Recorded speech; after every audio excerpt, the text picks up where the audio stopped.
ब्रेकनंतर स्वागत। महत्त्वाची बातमी आहे, शरद पवारांनी भाजपवर जोरदार टीका केली आहे। भारताची लोकशाही टिकणार का याबाबत परदेशातील लोकांमध्ये सुद्धा शंका आहे।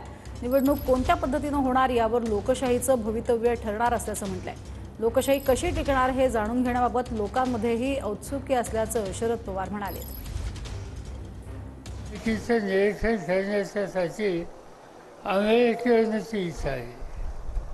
त्यांना विचारलं की इतका लांब का आला? त्यांनी सांगितलं अमेरिकाच नव्हे तर पाश्चिमात्य देशांच्यामध्ये या देशाची लोकशाही टिकणार आहे का नाही याची शंका त्यांच्या मनात आहे आणि कोणत्या पद्धतीने ही निवडणूक होणार याच्यावर लोकशाहीचं भवितव्य आहे आणि ते जाणून घेण्याच्या संबंधीचं औत्सुक्य जगातल्या अनेक देशाच्या लोकांना आहे आणि त्यासाठी आम्हाला इथं भासवलं।